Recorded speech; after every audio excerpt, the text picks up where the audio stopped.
हाँ जी। Next topic है हमारा डेफिशिएंट डिमांड। इससे पहले हमने क्या किया था, एफिशिएंट डिमांड क्या होती है। एक्सेस डिमांड को हम एफिशिएंट डिमांड भी कहते हैं। तो कभी एफिशिएंट डिमांड के नाम से क्वेश्चन आ जाए तो उसको ध्यान रखना है। ठीक है। एक्सेस डिमांड का मतलब हो गया कि आपकी डिमांड ज्यादा है, और डेफिशिएंट डिमांड का मतलब हो गया कि आपकी डिमांड जो है कम है। लाइक अगर हम सिंपल एक एग्जांपल के साथ इसको पढ़ लेते हैं, तो ये आपका एएस था, ये आपका एडी था, है ना। तो ये जो इक्विलिब्रियम थी, तो ये जो पॉइंट है यहाँ पे कितनी डिमांड जनरेट हो रही है, इसको हमने एफिशिएंट डिमांड बोला था। कि एक मार्केट सप्लाई पे जब मीन्स आपकी जो एग्रीगेट इनकम है उसको जहां पे आके एग्रीगेट डिमांड इंटरसेक्ट करता है, यहाँ भी कर सकता है, ऊपर जाके भी कर सकता है, नीचे जाके भी कर सकता है। डिमांड बढ़ भी सकती है, घट भी सकती है। तो जहां पे आपका एएस एडी को इंटरसेक्ट करता है, वो पॉइंट आपकी एफिशिएंट डिमांड बन जाती है। अब वो इक्विलिब्रियम पे भी वो इक्विलिब्रियम पे ऊपर जाके भी हो सकती है, क्योंकि कट तो वो कहीं भी कर सकता है। ठीक है, एक्सेस के केस में भी तो कट कर रहा था, नीचे डेफिशिएंट के केस में भी कट करेगा। तो एफिशिएंट डिमांड का मतलब होता है, मतलब इन दोनों वर्ड्स में कंफ्यूज मत होना। एफिशिएंट डिमांड होती है कि जहां पे जिस पॉइंट पे आपका एग्रीगेट सिस्टम एग्रीगेट उसको डिमांड को इंटरसेक्ट कर रहे हैं, वो आपका एफिशिएंट डिमांड बोली जाती है। इसका मीनिंग होता है कि उस पॉइंट ऑफ टाइम पे उतनी डिमांड है, ठीक है, उस पर्टिकुलर प्राइस। एक्सेस डिमांड के अंदर हमने क्या किया था, हमने इस ये जो हमारे पास डिमांड थी इसको एक्सेस कर दिया था, और फिर उसने कहाँ आके काटा था, कहीं यहाँ पे आके काटा था, और बीच में एक गैप क्रिएट हो गया था। उस गैप को हमने क्या नाम दिया था, इन्फ्लेशनरी गैप। ठीक है। ऐसे ही जब ये यहाँ काट रही थी तो एफिशिएंट डिमांड यहाँ पे बन गई। देन अब हम नेक्स्ट वर्ड पढ़ रहे हैं डेफिशिएंट डिमांड। और डेफिशिएंट डिमांड का मतलब क्या है, डिमांड डाउन है। ठीक है। तो डिमांड अगर डाउन होगी तो ये कहाँ इंटरसेक्ट करेगा, इसको एडी को एएस को यहाँ पे आके कहीं इंटरसेक्ट करेगा। डन। इस पे हम क्या दिखा रहे हैं, इस पे हम एग्रीगेट डिमांड दिखा रहे हैं, और इस वाले एक्सेस पे हम क्या दिखा रहे हैं, इनकम दिखा रहे हैं, आउटपुट दिखा रहे हैं, और स्टॉप करके या एम्प्लॉयमेंट करके यहाँ पे हम दिखा रहे हैं एम्प्लॉयमेंट। ये तीन चीजों के रेफरेंस में डिमांड और सप्लाई को पढ़ रहे हैं। तो अगर हमारी जो डिमांड थी, एक्सेस डिमांड थी, और वो घट के नीचे आ गई है, तो हमारे पास जो गैप क्रिएट हुआ है, इन दोनों लाइनों के बीच में गैप क्रिएट हुआ है, इस गैप को हम क्या बोलते हैं, ये हमारा डिफ्लेशनरी गैप बोला जाता है। ठीक है, इन्फ्लेशनरी और डिफ्लेशनरी। ठीक है, गैप क्लियर हो गया, याद रहेगा। इसका मतलब क्या है कि इकोनॉमी के अंदर डिफ्लेशन आया हुआ है, इकोनॉमी के अंदर रिसेशन आया हुआ है, इसलिए जितनी मार्केट डिमांड जो है वो कम है और सप्लाई जो है वो ज्यादा है, तो ऐसे केस में होगा क्या, प्राइस नीचे आ जाएगा। आप देखो पहले प्राइस कहाँ था, अगर हम प्राइस के रेफरेंस में कर रहे हैं तो पहले प्राइस क्या था, राइट। लेकिन क्योंकि डिमांड पहले ही इंटरसेक्ट कर रही है तो प्राइस घट के कहाँ गया, नीचे आ। डन, समझ में आ गया। तो अगर इसको हम इनकम के रेफरेंस में करेंगे, तो अगर डिमांड जो है डेफिशिएंट होती है तो इनकम कम हो जाएगी, राइट। अगर हम आउटपुट के रेफरेंस में करेंगे, तो अगर डिमांड कम है मार्केट के अंदर तो आउटपुट क्या रहेगा, वो कम रहेगा, मार्केट के अंदर सेल ही नहीं होगा, पूरा का पूरा स्टॉक में पड़ा रहेगा, बिकी नहीं ना मार्केट के अंदर, डिमांड ही नहीं है उस प्रोडक्ट की, राइट। और अगर हम एम्प्लॉयमेंट के रेफरेंस में पढ़ेंगे तो एम्प्लॉय क्या रहेगा, कंपनी के अंदर डिमांड नहीं है, एम्प्लॉय इतने सारे हैं, तो कम से कम सैलरी पे वो काम करने को तैयार है, तो एनी हाउ इनकम जो पॉइंट है वो कम हो जाएगा अगर डिमांड डेफिशिएंट होगी। समझ में आ गया, चीजें सस्ती हो जाएगी, देन एम्प्लॉयमेंट सस्ता हो जाएगा। एम्प्लॉयमेंट सस्ता हो जाएगा मतलब एम्प्लॉइज को नुकसान है उसमें, कि उनको सैलरी जहाँ पे एक अच्छी खासी सैलरी मिल सकती थी, वो अब कम सैलरी पे उन्हें काम करना पड़ रहा है। क्लियर है।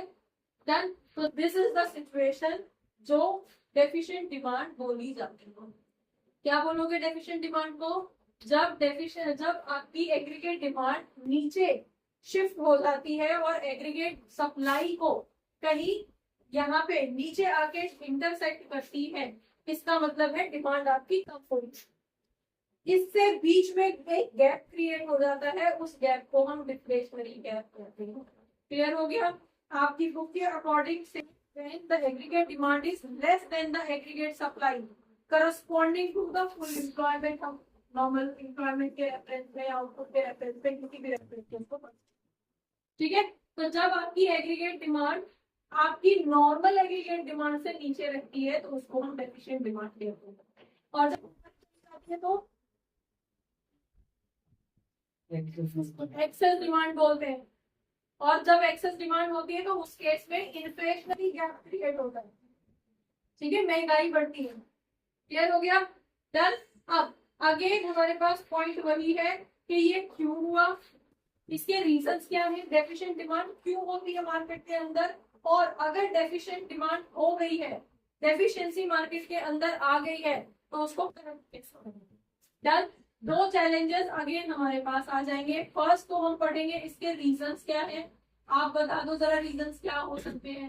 जैसे हमारा फर्स्ट वाला था एक्सेस डिमांड के केस में क्या था, एनपीसी इंक्रीज हो गई है इसलिए डिमांड बढ़ रही है, तो यहाँ पे क्या रहेगा, यहाँ पे एनपीसी डाउन हो गई है, इसकी वजह से ये डिमांड जो है वो डिक्रीज हो रही है, लोगों की खर्च करने की आदत खत्म हो रही है, कम हो गई है लोगों की खर्च करने की आदत, इसलिए डिमांड जो है वो नीचे चली गई। राइट? कोई भी चीज है, सपोज XYZ कोई भी चीज मार्केट के अंदर है, लोग उसको कंज्यूम नहीं कर रहे, इसलिए उसकी सप्लाई भरी पड़ी है मार्केट के अंदर, डिमांड है नहीं इसलिए वो सस्ता हो जाए। डन। ठीक है, तो क्या रीजंस है इसके, decrease in propensity to consume, MPC में फॉल आ गया है, लोग खर्च ही नहीं कर रहे हैं, एमपीएस बढ़ रहा है लोगों का, ठीक है, तो उस केस में सेविंग्स बढ़ रही है लोगों के पास, लोग खर्च ही नहीं कर रहे हैं, अब खर्च नहीं कर रहे, डिमांड नहीं क्रिएट हो रही, क्योंकि जब लोग खर्च करते हैं तभी तो कुछ ना कुछ खरीदते हैं, और खरीदने को ही तो डिमांड कहते हैं। ठीक है, आप कोई भी मनी ट्रांसफर कर रहे हो किसी पर्टिकुलर सर्विस या कोई भी सामान खरीदने के लिए, सामान खरीद रहे हो, पैसे ट्रांसफर कर रहे हो, तभी तो डिमांड जनरेट बोली जाएगी ना। आप चाह रहे हो मर्सिडीज खरीद लो तो ये डिमांड थोड़ी है, आप उसकी पेमेंट कर दोगे और सामान ले लोगे तब उसके लिए डिमांड बोली जाएगी, ठीक है, इकोनॉमिक लैंग्वेज में तब उसको डिमांड बोलेंगे। नेक्स्ट पॉइंट आपके पास यहाँ पे आ जाएगा, इंक्रीज इन टैक्सेस, जो टैक्स है वो बढ़ गए हैं, जस्ट एक्सेस डिमांड का उल्टा, टैक्स बढ़ गए हैं तो आपके पास इतना बचा ही नहीं है खर्च करने के लिए, जब बचा ही नहीं है तो क्या खर्च करोगे, राइट।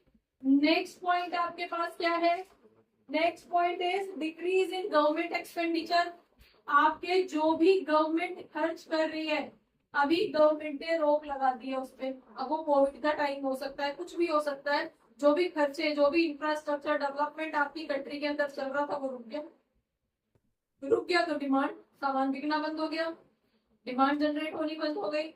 नेक्स्ट पॉइंट आपके पास कि आपने इन्वेस्टमेंट करना रोक दिया, ठीक है, जो आप इन्वेस्ट कर रहे थे, गाड़ी खरीद रहे थे या कोई भी सर्विस खरीद रहे थे, कुछ भी खरीद रहे थे, गोल्ड खरीद रहे थे, कंपनी खरीद रहे थे, मशीनरी खरीद रहे थे, वो आपने रोक दी, नहीं खरीद रहे हो, ठीक है, तो इन्वेस्टमेंट डाउन हो गई, अगेन डिमांड डाउन हो गई। डन।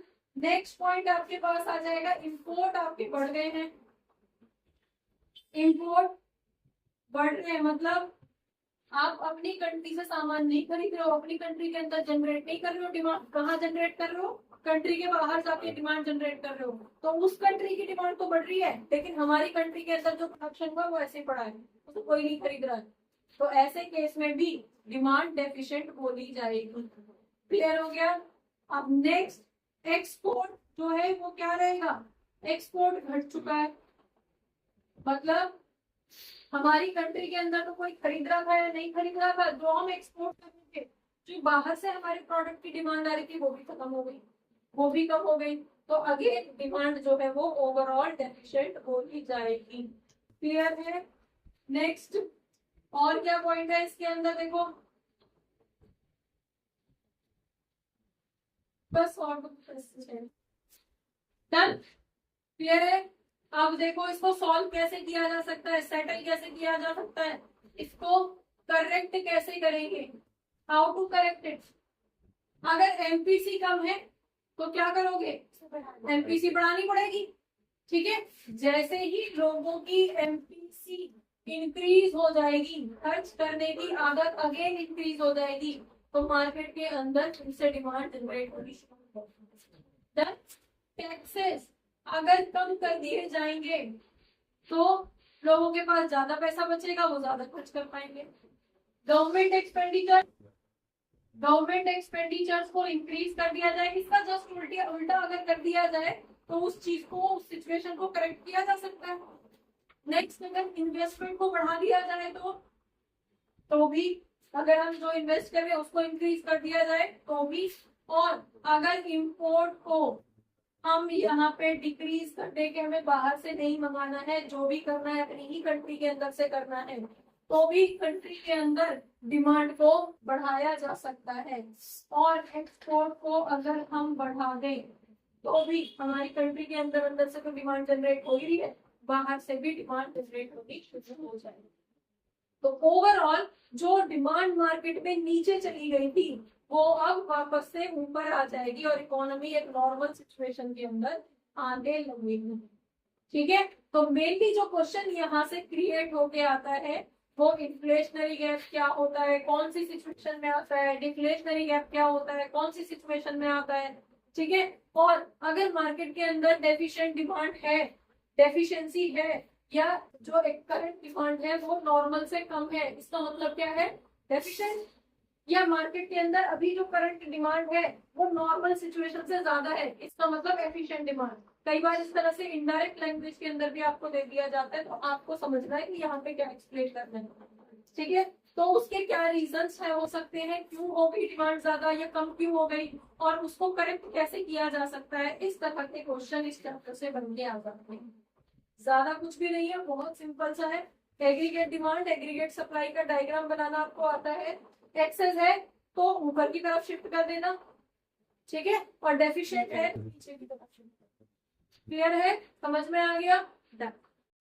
बच्चों होपफुली बहुत सारे डाउट्स इस क्लास से रिलेटेड, इस टॉपिक से रिलेटेड आपके क्लियर हुए होंगे इस क्लास को देखने के बाद में। अगर रियली आपके कुछ डाउट्स, आपको ये क्लास अच्छी लगी है तो आप इसको लाइक करिए, सब्सक्राइब करिए और अपने फ्रेंड्स के साथ शेयर करिए। Thank you for watching. Keep watching. Don't forget to share. Keep sharing. Thank you.